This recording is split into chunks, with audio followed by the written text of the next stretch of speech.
Hello मेरे accounts के youngsters, कैसे हो आप सब। लास्ट क्लास किया था हमने accounting treatment of reserves and fictitious assets. I hope सो आपके उसके इलस्ट्रेशंस और क्वेश्चंस प्रैक्टिस किए होंगे। आज हम स्टार्ट करेंगे accounting treatment of workman compensation reserve and investment fluctuation reserve. Let's start. तो बच्चों, मैंने आपको समझाया था वर्कमैन कंपनसेशन रिजर्व होती क्या है। जैसे आपके पार्टनरशिप फर्म में वर्कर्स काम कर रहे हैं, इन केस मशीन में वो काम करते करते उनकी हाथ फ्रैक्चर हो गई, तब वो आपसे क्लेम करेंगे कि मैं आपके यहाँ काम कर रहा हूँ, तो अब मेरी मेडिकल ट्रीटमेंट के लिए आपको मुझे पैसा देना पड़ेगा। सेकेंड एग्जाम्पल, जैसे कि आपके पार्टनरशिप फर्म के काम से अगर वर्कर्स कहीं बाहर गए हैं, ठीक है, इन केस उनकी एक्सीडेंट हो गई, तो एक्सीडेंट में भी जो अब उनके मेडिकल ट्रीटमेंट में खर्चा लगेगा वो बोलेंगे मैं आपके बिजनेस के कारण गया, तो भी वो क्लेम करेंगे। तो इसको बोलते हैं वर्कमैन कंपनसेशन रिजर्व। अब आप ये देखिए, वर्कमैन कंपनसेशन रिजर्व जैसे कि ये बैलेंस शीट होती है, ओके। बैलेंस शीट में अब वर्कमैन कंपनसेशन रिजर्व कंपनी बना के रखती है 1 लाख। अब आप बच्चों पूछोगे कंपनी वर्कमैन कंपनसेशन रिजर्व अलग से क्यों रखती है। इसलिए रखती है कि अगर किसी एम्प्लॉय का कुछ एक्सीडेंट हो जाए, तो अगर आप अपनी रेगुलर प्रॉफिट से अगर आप पैसा दोगे तो आपको लगेगा मेरा रेगुलर प्रॉफिट डिस्टर्ब हो गया, कम हो गया है, तो कंपनी इसलिए एक रिजर्व रखती है, एक प्रोविजन रखती है कि इन केस अगर कोई एक्सीडेंटल हो जाए तो मैं इस रिजर्व से पैसा दे के अपना काम खत्म कर लूंगा, ताकि मेरा रेगुलर प्रॉफिट डिस्टर्ब ना हो। ओके, समझ में आई। तो ये आपके बैलेंस शीट में, जैसे आपने लास्ट क्लास में पढ़ा था बच्चों की लायबिलिटी साइड हम रिजर्व्स लिखते हैं। रिजर्व्स बहुत टाइप मैंने पढ़ाया था, free reserves, contingency reserves, workman compensation reserve और इन्वेस्टमेंट फ्लक्चुएशन रिजर्व। तो आज हम पढ़ेंगे वर्कमैन कंपनसेशन रिजर्व, ओके। तो ये बैलेंस शीट में लायबिलिटी साइड होती है, ठीक है, ये आप नोट कर लीजिए। फिर इसके आपके बहुत सारे आपके केसेस है, वो मैं आपको समझाऊंगी। बच्चों, मेरी आपसे रिक्वेस्ट है, आज जो मैं टॉपिक पढ़ा रही हूँ आपको WCR वर्कमैन कंपनसेशन रिजर्व, ये बहुत ही इंपॉर्टेंट टॉपिक है। आगे के आपके सारे चैप्टर्स एडमिशन रिटायरमेंट में काम आएगी। और ये जो हम चैप्टर पढ़ रहे चेंज इन PSR, इस चैप्टर के सारे टॉपिक्स आपके आगे के चैप्टर्स भी काम आएंगे। और इस टॉपिक से आपके क्वेश्चन आने ही आने हैं, तो एकदम सीरियस होके ध्यान से पढ़िए, ओके।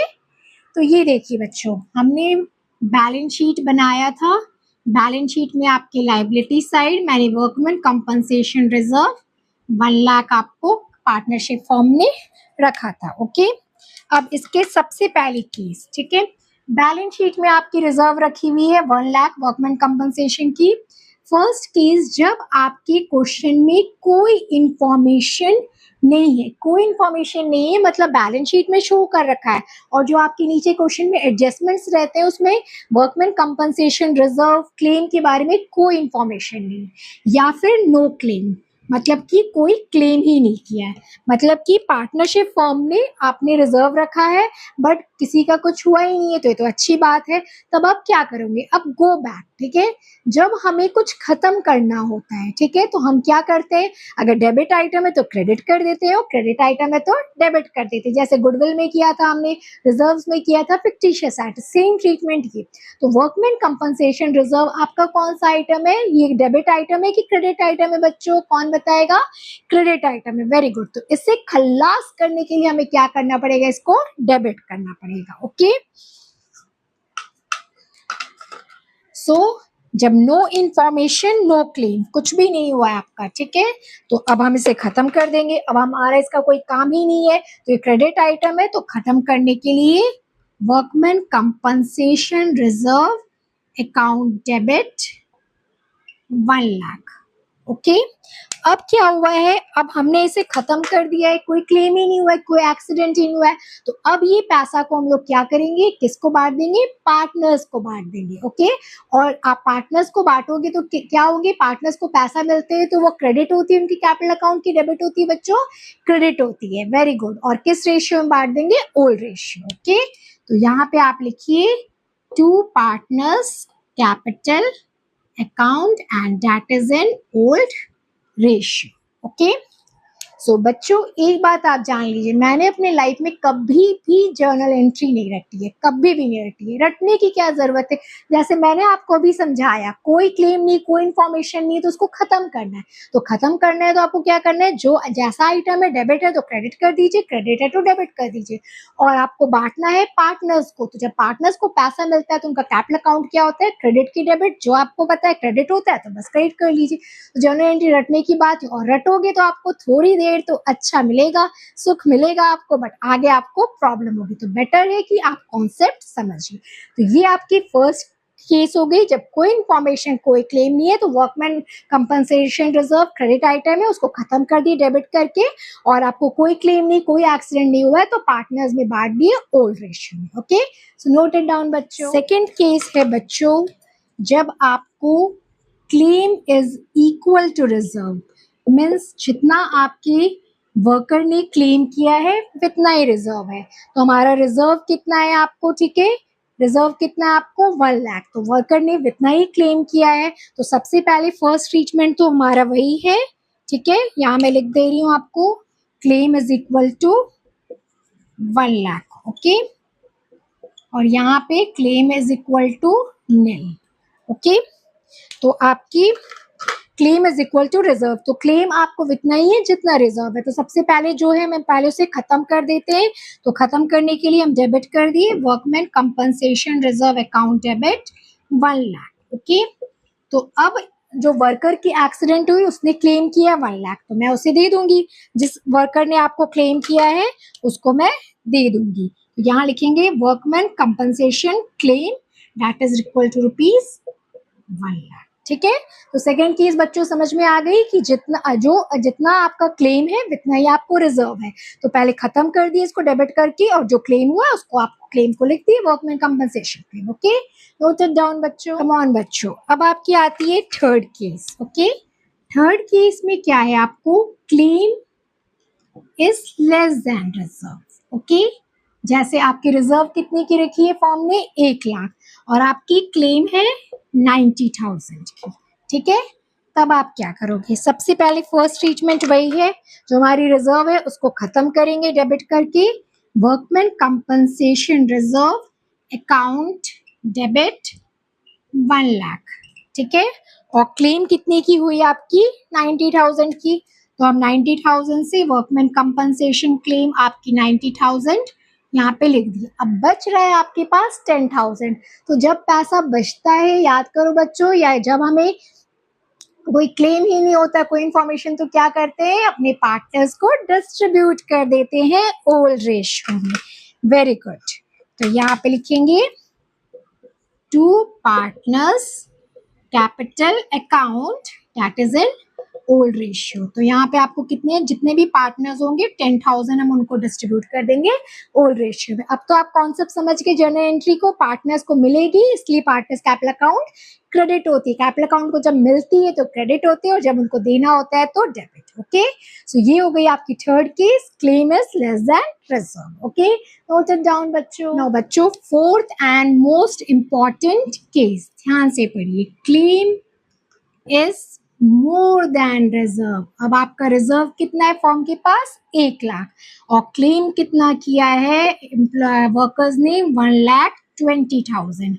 अब क्या करेगी फर्म, सबसे पहले तो वही ट्रीटमेंट है, पहले इसे खत्म कर देगी, workman compensation reserve account debit 1 lakh, okay. उसके बाद आपकी क्लेम कितने की हुई है, आपकी 1,20,000 टू वर्कमैन कंपनसेशन क्लेम 1,20,000। अब बारी आ रही है 20,000 की कमी पड़ रही है फर्म को, तो ये क्या हो रहा है, फर्म के लिए एक लॉस हो रहा है, ठीक है। तो उसके लिए फर्म एक खोलती है आपको new account that is known as revaluation account, okay. Revaluation account 20,000, okay. अभी बस मैं इतना ही बताऊंगी बच्चों कि रीवैल्यूएशन अकाउंट एक आपका नॉमिनल अकाउंट है, ठीक है। और फर्म को जब भी बैलेंस शीट की कोई आइटम से प्रॉफिट या लॉस होता है, ध्यान से बच्चों सुनो, फर्म को जब भी बैलेंस शीट के कोई आइटम से प्रॉफिट या लॉस होता है तो वो कहाँ जाता है, रीवैल्यूएशन अकाउंट। तो ये आपका बैलेंस शीट के रिजर्व आइटम से आपको वर्कमैन कंपनसेशन रिजर्व से लॉस हुआ है तो वो रीवैल्यूएशन अकाउंट पे आपको गया है, ठीक है। ये आपका लॉस हुआ है, कभी लॉस होता है कभी प्रॉफिट होता है, ठीक है। तो ये आपकी फर्स्ट एंट्री हो गई। ये तो आप सबको समझ में आ गई। मैंने कह दिया है कि रिजर्व के बैलेंस शीट के आइटम से कभी भी कोई आपको फर्म को प्रॉफिट या लॉस होता है तो वो रीवैल्यूएशन अकाउंट में आता है, और ये डिटेल में मैं आपको नेक्स्ट टॉपिक में बताऊंगी। अभी आप बस नोट कर लीजिए और ये लिख लीजिए अपने आप रजिस्टर में कि फर्म को जब भी कोई बैलेंस शीट के आइटम से प्रॉफिट या लॉस होता है तो वो कहाँ जाती है, आपके रीवैल्यूएशन अकाउंट में, ओके। तो फर्स्ट एंट्री समझ गई।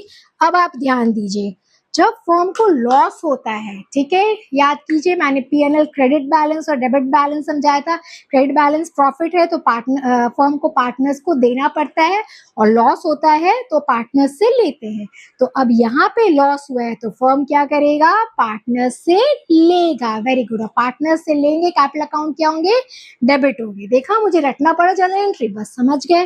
तो पार्टनर्स कैपिटल अकाउंट आपके डेबिट हो जाएंगे, पार्टनर्स कैपिटल अकाउंट डेबिट, जो भी यहाँ पे आपके अमाउंट है 20,000 टू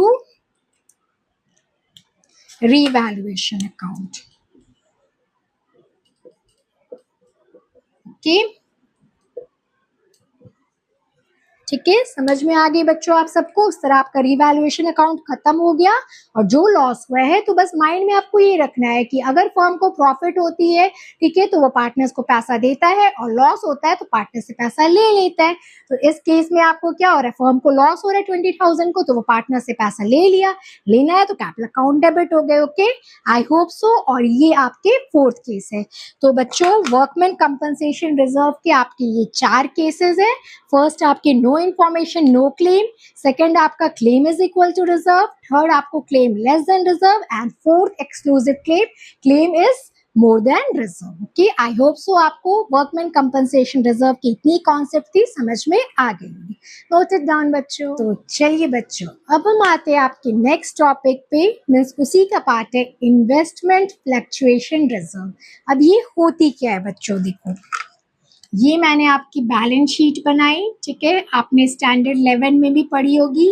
इन्वेस्टमेंट क्या होता है, हम जो पैसा आपका लगाते हैं, इन्वेस्ट करते हैं, जैसे शेयर्स में, आपके स्टॉक्स में लगाते हैं, ये एफडी पे लगाते हैं, ठीक है। तो इसमें भी क्या होती है, पार्टनरशिप फर्म क्या है, इन्वेस्टमेंट फ्लक्चुएशन रिजर्व बना के रखती है। जैसे 1 लाख के इन्वेस्टमेंट में आईएफआर बनाया उन्होंने 10,000।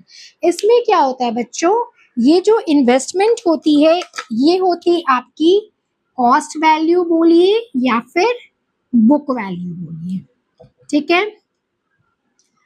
अब आप जब शेयर्स में पैसा लगाते हो, ठीक है, जब देखते हो मार्केट वैल्यू बढ़ गया हो तो आपका तो दिल गार्डन हो जाता है, वाह अब मुझे प्रॉफिट होगी।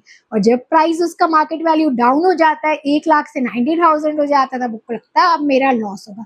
तो सेम आपको यही कॉन्सेप्ट है, इस ऊपर नीचे प्राइस के इंक्रीज, इन्वेस्टमेंट के फॉल और इंक्रीज और डिक्रीज से बचने के लिए partnership firm investment fluctuation reserve बना के रखती है, ताकि उनका रेगुलर प्रॉफिट आपका डिस्टर्ब नहीं हो, ये एक अलग चलता रहे, और उनके पार्टनरशिप फर्म का जो अपना रेगुलर प्रॉफिट है वो अपना अलग रहे, उसमें कोई इस इन्वेस्टमेंट के कारण डिस्टर्बेंस ना हो, ओके।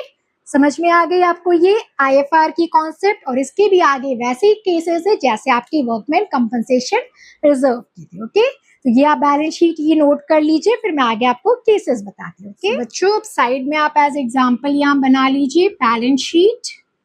ये आपके यहाँ पे इन्वेस्टमेंट आपने किया है 1 लाख का, और इसके लिए रिजर्व आपने बनाया है पार्टनरशिप फर्म ने 10,000 का, ओके। फर्स्ट केस आपका वही होगा as W workman compensation reserve का था। फर्स्ट केस क्या था, कोई इंफॉर्मेशन नहीं दिया हुआ, बैलेंस शीट में यहाँ लिखा हुआ इन्वेस्टमेंट आईएफआर, पर नीचे एडजस्टमेंट में कोई इंफॉर्मेशन नहीं, तो नो इंफॉर्मेशन या फिर नो आपको इंक्रीज या डिक्रीज हुआ है आपका वैल्यू ऑफ इन्वेस्टमेंट में। तब क्या करेंगे, आपके फर्स्ट केस याद कीजिए अपने वर्कमैन कंपनसेशन रिजर्व, अब आप देखिए फर्स्ट वही है, ये आपके क्रेडिट आइटम है तो हम पहले से खल्लास कर देंगे। तो खल्लास करने के लिए इसे हम डेबिट कर देंगे। Investment fluctuation reserve account debit 10,000। ठीक है, तो WCF का याद कीजिए। फर्स्ट केस, जब कोई इंफॉर्मेशन कोई क्लेम नहीं होता है तो हम क्या करते हैं, वो रिजर्व को किस में बांट देते हैं, partners capital account. Very good. और किस रेशियो में, to partners capital account 10,000, that is an old ratio. ठीक है, सेम टू सेम केस समझ में आ गया, आई होप सो। अब सेकेंड केस क्या आते हैं, उसमें था आपको claim is equal to reserve. ठीक है, अब इसमें सेकेंड केस में स्लाइटली डिफरेंट है, कुछ नहीं होगा आपको। सेकेंड केस में आपको जैसे जितना आपका प्राइस डिक्रीज किया है that is equal to reserve. ठीक है, जैसे आपका मार्केट वैल्यू हो गया है 90,000, तो आपका कितना वैल्यू डिक्रीज हुआ है, 1 लाख आपने बुक वैल्यू था और अब मार्केट वैल्यू हो गया आपको 90,000, 10,000 का डिक्रीज हुआ है। ठीक है, 10,000 का डिक्रीज हुआ है और आपने रिजर्व कितना रखा, 10,000 का। ठीक है, रिजर्व कितना रखा आपने, 10,000 का। ठीक है, तो जब decrease is equal to reserve तब हम क्या करेंगे,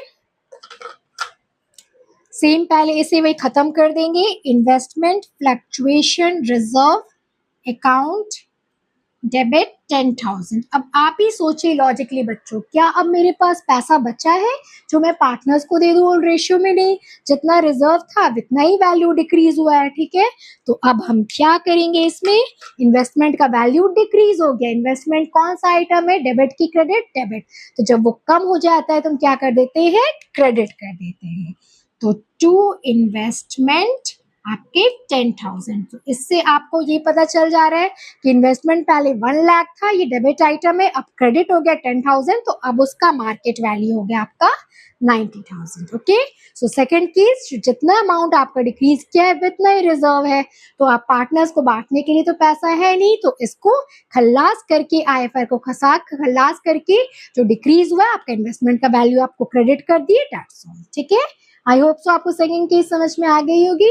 ओके, नोट इट डाउन बच्चों। अब आपका थर्ड केस आता है, that is same as decrease is less than reserve. मतलब डिक्रीज हुआ है आपका इन्वेस्टमेंट का वैल्यू बट रिजर्व से कम हुआ है। तो जैसे आपका मार्केट वैल्यू अब हो गया आपका 1 लाख से 97,000, तो डिक्रीज अब आपका कितना हुआ है, यहाँ पे डिक्रीज हुआ है आपको 1 लाख से 97, तो 3,000, 1 मिनट, डिक्रीज हुआ आपका 3,000। ओके, तो 3,000 रुपीज आपका डिक्रीज हुआ है और आपने रिजर्व कितना रखा है, 10,000। ओके, अगर आप चाहो तो अब आप वर्कमैन कंपनसेशन रिजर्व में जाओ, तो जब आपका क्लेम लेस देन होता है रिजर्व, तो बाकी जो पैसा बचता है वो हम क्या करते हैं, पार्टनर्स को बांट देते। तो सेम वही आपका यहाँ पे 3,000 डिक्रीज हुआ है और आपने रिजर्व रखा है 10,000, जो बाकी जो पैसा बचेगा वो हम पार्टनर्स से बांट देंगे। Very good. तो फर्स्ट पहले हम इसे खल्लास करेंगे, IFR अकाउंट डेबिट 10,000। ओके, अब आपका कितना आपका डिक्रीज हुआ है, उससे हम इन्वेस्टमेंट को क्रेडिट कर देंगे 3,000, और जो बाकी पैसा बचा है वो किसको जाएगा, partners capital account, that is an old ratio, to partners capital account 7,000, that is an old ratio. Okay, समझ में आ गई बच्चों आप सबको? ये सेम एज कॉन्सेप्ट आपके वर्कमैन कंपनसेशन रिजर्व जैसे ही। ओके, आपने नोट कर लिया है। अब हम आते हैं फोर्थ केस। फोर्थ केस आपका वही है as exclusive case of workman compensation reserve, जब आपको claim is more than reserve, तो यहाँ पे क्या होगा आपको? ठीक है, अब आप देखिए फोर्थ केस सेम वैसा ही है, decrease is more than reserve.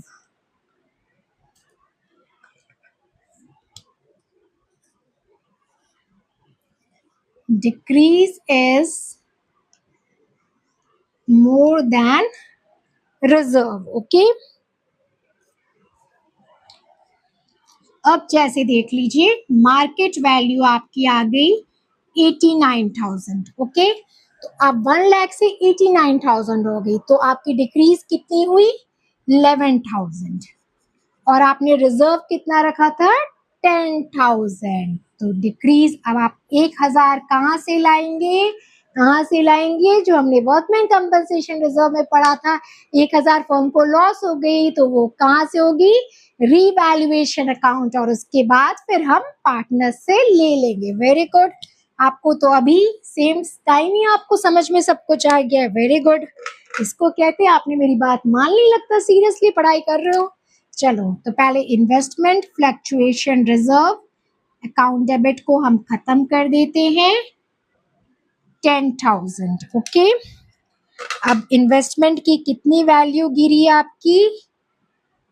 11,000। Okay, अब 1,000 की आपकी लॉस हो गई, वो कहाँ से हम करेंगे? Revaluation account debit 1,000। ठीक है, ये मैंने आपको बताया था, ये लॉस हो गई। अब लॉस हम किससे लेंगे? Partners capital account debit. Okay, so ये आपकी फर्स्ट जर्नल एंट्री हो गई। और सेकंड जर्नल एंट्री, अब पार्टनर से जब हम पैसा लेंगे, पार्टनर से पैसा लेते हैं तो उनके अकाउंट क्या होते हैं? कैपिटल अकाउंट, डेबिट की क्रेडिट? डेबिट। तो अब ये हो गए आपके पार्टनर्स कैपिटल अकाउंट डेबिट। कितना पैसा लेंगे? 1,000। ये भी आपके ओल्ड रेशियो में टू रीवैल्यूएशन। ओके, सो ये सेम एज आपके fourth case of workman compensation reserve. Okay, I hope so आपको समझ में आ गई होगी। नोटेड डाउन बच्चों। अब आप ये नहीं पूछोगे मैम हमेशा आप डिक्रीज का ही कर रहे हैं, हमेशा आप सैड ही कर रहे, इन्वेस्टमेंट का मार्केट वैल्यू गिरा ही रहे, कभी इंक्रीज नहीं होगा क्या? जब इंक्रीज होगा तुम्हारा दिल गार्डन गार्डन हो जाएगा। तो बच्चों जरूर ऐसा होगा। तो ये आपका फिफ्थ है एक्सक्लूसिव केस। ओके, इसमें क्या होगा? आपको इंक्रीज हो जाएगा वैल्यू। ठीक है, अब मार्केट वैल्यू हो गया आपका 1,05,000। तो यहाँ आप अपने दिल बना लीजिए, दिल आपका गार्डन गार्डन हो गया। तो अब बच्चों ये समझो, बहुत जरूरी बात, हम रिजर्व क्यों बनाते हैं? कोई लॉस, नुकसान से बचने के लिए। तो अब जब यहाँ आपको तो बेनिफिट हो गया है, 1 लाख से 1,05,000 हो गया, तो अब रिजर्व का तो हमारा कोई काम ही नहीं है। रिजर्व तो हम लॉस से बचने के लिए बनाते हैं। तो अब रिजर्व को हम फिर वही खत्म करके पार्टनर्स में बांट देंगे। ओके, तो फर्स्ट एंट्री आपकी वही होगी, IFR account debit 10,000 to partners capital account 10,000 in old ratio। ये एंट्री आपको समझ में आई ना बच्चों कि रिजर्व हम क्यों रखते हैं? रिजर्व हम रखते हैं पार्टनरशिप फर्म को लॉस नुकसान से बचने के लिए, बट आपको तो यहाँ पे फायदा हो गया। तो फायदा हो गया तो हम तो बस रिजर्व को खत्म करके पार्टनर्स, ये सेम एज फर्स्ट केस हो, जब आपको कोई क्लेम नहीं है, कोई इंक्रीज डिक्रीज नहीं होता है, तो आपको ठीक है, जब नो प्रॉफिट और नो लॉस होता है तो हम तब भी वही करते हैं, रिजर्व को पार्टनर से बांटते हैं। और जब प्रॉफिट हो जाता है, मार्केट वैल्यू बढ़ जाता है, तो फिर तुम्हारा कोई काम नहीं है, इसको पार्टनर्स कैपिटल अकाउंट में बांट दिया। अब ध्यान से बच्चों, अब आपको अभी तक जो मैंने कहा था, जब लॉस होता है तो हम रिवैल्यूएशन अकाउंट के थ्रू करते हैं। तो अब यहाँ आपको प्रॉफिट हुआ है, प्रॉफिट हुआ है और इन्वेस्टमेंट का वैल्यू कितना बढ़ गया है? 5,000। अब इन्वेस्टमेंट आपका कौन सा आइटम है? डेबिट आइटम है। तो जब वो कम हो जाता है तो हम क्या करते हैं? उसको क्रेडिट कर देते हैं। बट यहाँ तो आप वो 5,000 बढ़ गया है, तो हम क्या करेंगे? उसको डेबिट कर देंगे। Very good. Investment account debit कितने से बढ़ा उसका वैल्यू? 5,000। और मैंने क्या कहा था बच्चों कि जो भी प्रॉफिट और लॉस होती है वो कहाँ रिकॉर्ड होती है? Revaluation account. Okay, to revaluation account 5,000। Okay, अब बच्चों बताओ, आपको जर्नल एंट्री रटना पड़ा? नहीं, और आप रटोगे भी ना तो बस कुछ दिन याद रहेगा, फिर आप भूल जाओगे। तो मेरी तरह आप समझो, मैंने अपने लाइफ में कभी नहीं रटा है, हर एंट्री को समझो बच्चों, समझो। इन्वेस्टमेंट की वैल्यू बढ़ी है, डेबिट आइटम है तो बढ़ी, तो और डेबिट हो गई आपकी 5000 से, और आपकी जो भी प्रॉफिट एंड लॉस है रिवैल्यूएशन अकाउंट।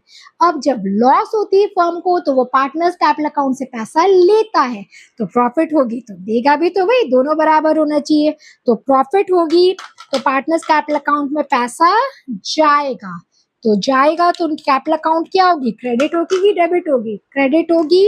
तो यहाँ हम लिखेंगे टू पार्टनर्स कैपिटल अकाउंट, कितनी, 5000, ओके। और यहाँ पे लिख दी आपको रिवैल्यूएशन अकाउंट,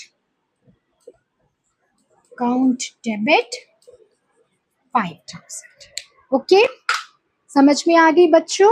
तो ये आपका 5th एक्सक्लूसिव केस है।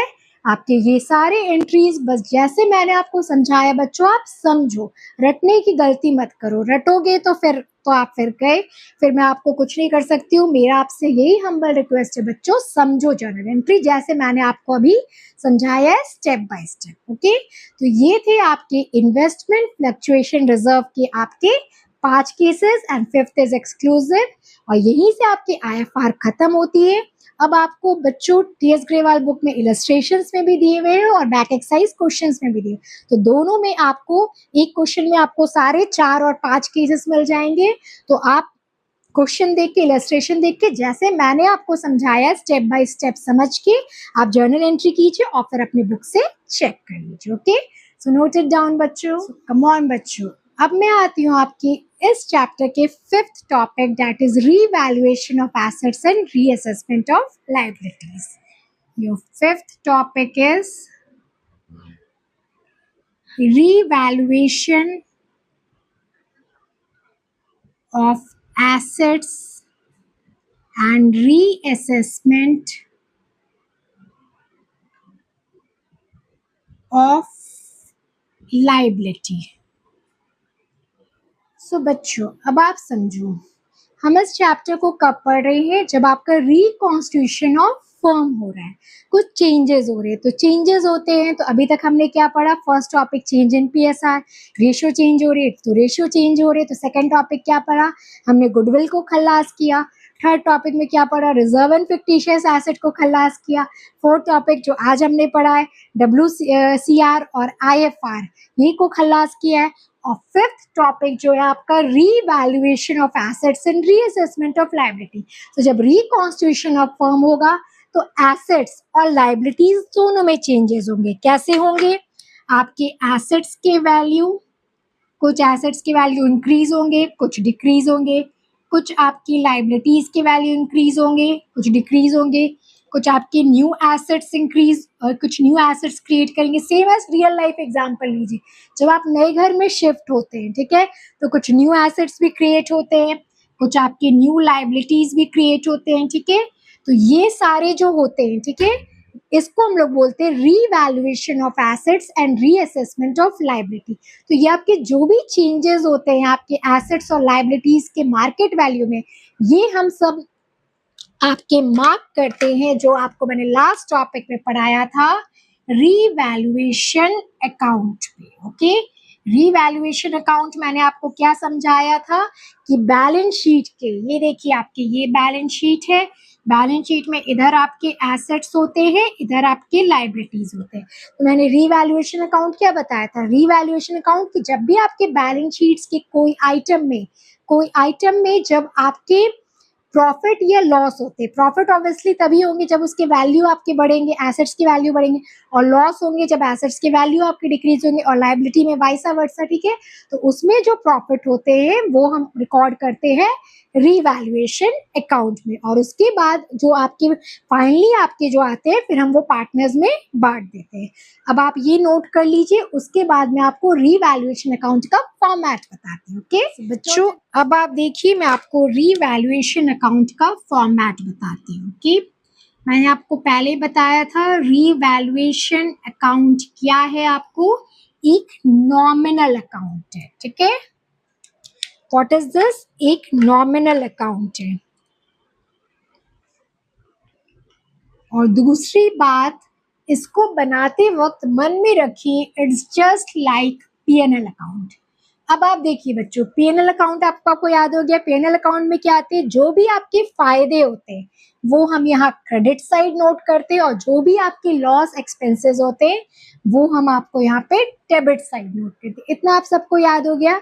अब आप देखिए फायदे आपको कब कब होते हैं, जब एसेट का वैल्यू बढ़ेगा तो आपको क्या होगा, फायदा होगा। तो यहाँ जब आपका एसेट का वैल्यू बढ़ा, दैट इज इंक्रीज हुआ, तो आपको इधर नोट होगा। जब एसेट का वैल्यू डिक्रीज हुआ तो आपको नुकसान हुआ। ओके, एसेट का वैल्यू डिक्रीज हुआ तो आपको नुकसान यहाँ नोट करोगे। फिर जब आपको लाइबिलिटी का वैल्यू अगर बढ़ गया तो क्या हुआ, आपको नुकसान हुआ। ओके, तो लाइबिलिटी का वैल्यू अगर बढ़ गया आपको तो नुकसान हुआ, तो हम डेबिट साइड मार्क करेंगे। और इधर जब लाइबिलिटी का वैल्यू घट गया, आपका लाइबिलिटी कम हो गया, तो आपको फायदा हो गया। ये आप समझ गए। उसके बाद आप न्यू एसेट क्रिएट किए, नया कुछ आप खरीदे, तो वो तो आपको फायदा का हो गया चीज, न्यू एसेट। और न्यू लाइबिलिटी अगर आपका कोई क्रिएट हो गया तो वो तो आपका नुकसान हो गया, बैठे बैठे आपको न्यू लाइबिलिटी क्रिएट हो गया। ठीक है। एंड लास्ट वन आपका जो है, कोई आपका नया कैश या बैंक से कोई एक्सपेंस हो गया आपको। ठीक है, कैश या बैंक से कोई एक्सपेंस हो गया तो वो हम आपके यहाँ डेबिट लॉस साइड नोट करेंगे। ठीक है, तो ये आपके सारे आइटम्स है रिवैल्यूएशन अकाउंट के। बस याद रखिए, same as P&L account, credit side फायदा और डेबिट साइड नुकसान। अब आपका देखिए इधर क्रेडिट साइड फायदा, अगर क्रेडिट फायदा इज मोर देन नुकसान, ठीक है, इधर आपको फायदा इज मोर देन नुकसान, तो आपको यहाँ पे क्या आएगा, प्रॉफिट। ये बैलेंसिंग फिगर आ जाएगा। ठीक है, when credit is more then debit, फायदा। ओके, फायदा इज मोर देन आपके नुकसान, और इन केस नुकसान ज्यादा हो गया फायदा से, ठीक है, तो यहाँ आपका आ जाएगा लॉस बैलेंसिंग फिगर, जब नुकसान इज मोर देन फायदा। ठीक है, बस ऐसे ही समझिए, रटिए मत। अगर आप मेरे से पढ़ रहे हैं, मेरे वीडियो देख के पढ़ रहे हैं, तो प्लीज बच्चों ये मेरा आपसे हम्बल रिक्वेस्ट है, प्लीज आप समझिए, समझिए प्लीज। ठीक है, समझ में आ गया आपको। तो जब आपको क्रेडिट साइड ज्यादा है डेबिट से, फायदा इज मोर देन नुकसान, तो प्रॉफिट आएगा आपको इधर बैलेंसिंग फिगर। और जब आपको यहाँ नुकसान इज मोर देन आपको फायदा, तो इधर आपका लॉस आएगा बैलेंसिंग पर। तो ये है आपका फॉर्मेट रिवैल्यूएशन अकाउंट का, सेम एज P&L का। नोट इट डाउन बच्चों। तो चलिए बच्चों, आपने रिवैल्यूएशन अकाउंट का फॉर्मेट नोट कर लिया। इसमें भी आपके दो केस होते हैं। First case, when partners decide to show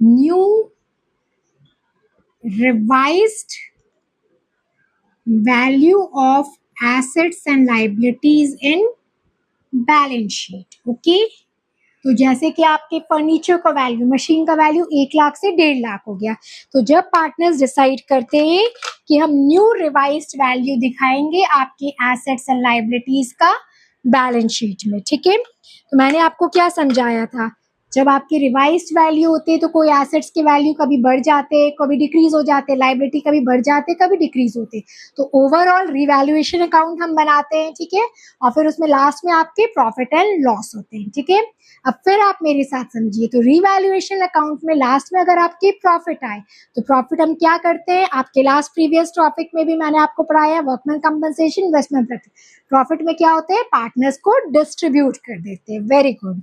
तो अगर आपकी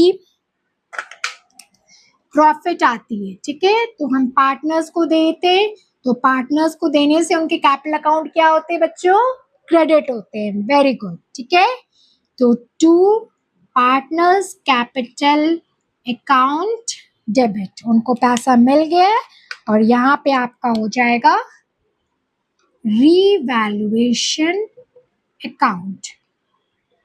ओके, सो प्रॉफिट क्रेडिटेड या डिस्ट्रीब्यूटेड अमॉन्ग पार्टनर्स। अब बताओ बच्चों, आपको रटना पड़ा, समझ में आ गया ना? सेम अब आप मुझे बताओगे, जिन जिन को मेरी पढ़ाई समझ में आ रही है कि उनको समझना है तो वो मेरे साथ बोलेंगे, जिनको रटना है I can't do anything for you. अब लॉस हो रही है, लॉस हो रही है तो फर्म क्या करेगी? पार्टनर्स कैपिटल अकाउंट से पैसा लेगी, लेगी तो उनकी अकाउंट क्या होगी? डेबिट होगी। Very good. Partners capital account debit to revaluation account. Okay, loss distributed among partners. ठीक है, सो बच्चों ये फर्स्ट केस हुई थी जब आपके पार्टनर्स डिसाइड टू शो, उनको new market value revise value balance sheet में दिखाना होता है, तो जो उनको फाइनली ओवरऑल प्रॉफिट आती है तो वो पार्टनर्स को क्रेडिट कर देते हैं, और लॉस आती है तो पार्टनर्स कैपिटल अकाउंट से डेबिट कर लेते हैं। Okay, note it down. Case two बच्चों आप इसे ध्यान से समझिए। केस टू में क्या है? When partners decide to show old values of assets and liabilities. अब पार्टनर्स बोलते हैं हमें new market value revised value नहीं दिखाना है, हमें ओल्ड वैल्यू ही दिखाना है एसेट्स एंड लाइबिलिटीज के। अब आप याद कीजिए, जैसे आपके same reserves and fictitious assets में होते थे, ठीक है, जब रिजर्व्स एंड फिक्टिशियस एसेट में होते थे, फर्स्ट केस में क्या होते थे? जब हमें उसे हटाना होता था, तो हटाना होता था तो हम उसे बैलेंस शीट से, जैसे रिजर्व आपके क्रेडिट आइटम से डेबिट करके हम खत्म करके इनको ओल्ड पार्टनर्स को ओल्ड रेशियो में डिस्ट्रीब्यूट कर देते थे। और सेकंड में कि नहीं, हमको हटाना नहीं है, तो यही बोल रहे हैं एसेट्स एंड लाइबिलिटीज को ओल्ड वैल्यू में ही आपको दिखाना है। तो सेम एज आपके रिजर्व्स एंड फिक्टिशियस एसेट की तरह आपका ट्रीटमेंट होगा, जो कि पार्टनर्स के आपस में लेन देन, गेनिंग और सैक्रिफाइसिंग। तो अगर इन केस प्रॉफिट हुई, ओके, सो नोट कीजिए, प्रॉफिट हुई तो सेम एज ट्रीटमेंट आपके रिजर्व्स के होंगे, ओके, और अगर लॉस हुई तो same as treatment fictitious asset के होंगे। अब दोनों की जर्नल एंट्री आपको याद है, रिजर्व्स में क्या होती थी आपकी? Gaining partners, very good, gaining partners capital account debit to sacrificing partner capital account, okay. और लॉस में सेम एज फिक्टिशियस एसेट, तो फिक्टिशियस एसेट्स में क्या होती थी? आपको उल्टा, sacrificing partner capital account debit to gaining partner capital account. तो बस आपको यही है, सेकंड केस सेम एज आपके रिजर्व्स एंड फिक्टिशियस है कि नहीं, हमें इसे हटाना नहीं है बैलेंस शीट में, हमें ओल्ड वैल्यू में दिखाना है। तो बस आप इतना याद रखिए, प्रॉफिट है तो जो आपकी रिजर्व्स की जनरल एंट्री थी गेनिंग टू सैक्रिफाइसिंग है, और लॉस है तो फिक्टिशियस एसेट की चीज है, sacrificing partners to gaining partners capital account. बस एक चीज आप और नोट कर लीजिए बच्चों, in case question is silent, कुछ नहीं बोल रहा है आपको कि आपको market value new revise value में दिखाना है कि आपको सेम एज ओल्ड वैल्यू, ठीक है, देन फॉलो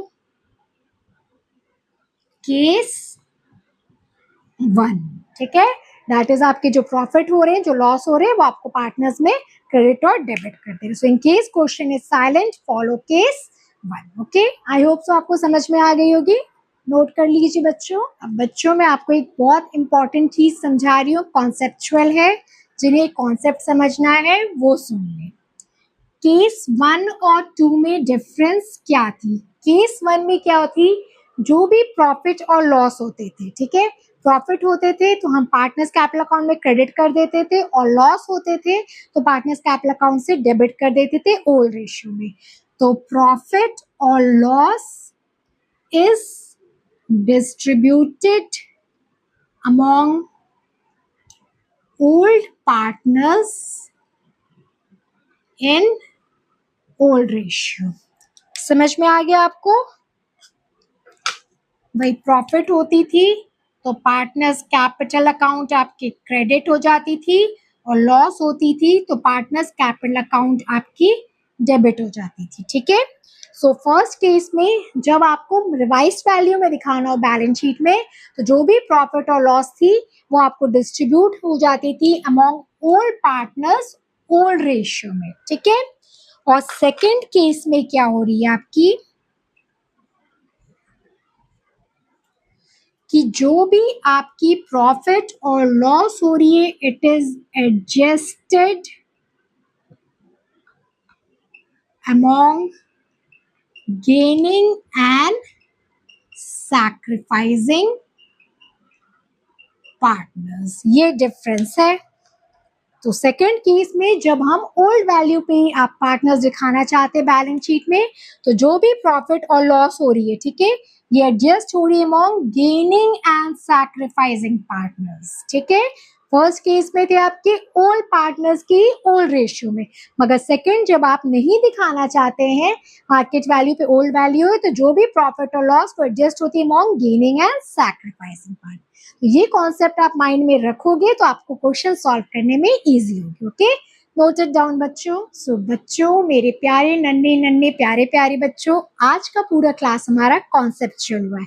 आज हमने 3 टॉपिक्स पढ़ी है, वर्कमैन कंपनसेशन रिजर्व उसके 4 केसेस, इन्वेस्टमेंट फ्लक्चुएशन रिजर्व उसके 5 केसेस और रीवैल्यूएशन अकाउंट उसके 2 केसेस।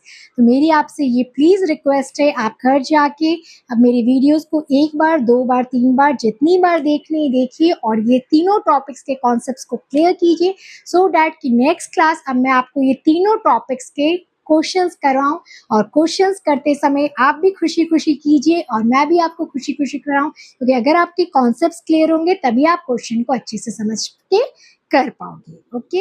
मेरे प्यारे बच्चों, अगर आपको मेरी वीडियो अच्छी लग रही है, मेरे पढ़ाने का तरीका अच्छा लग रहा है, so please it's my request, please मेरी वीडियो को लाइक एंड सब्सक्राइब कीजिए कि मुझे भी मोटिवेशन मिले और अपने फ्रेंड्स एंड फैमिली में शेयर कर दीजिए। Thank you for watching my video. Bye bye, keep shining, keep smiling.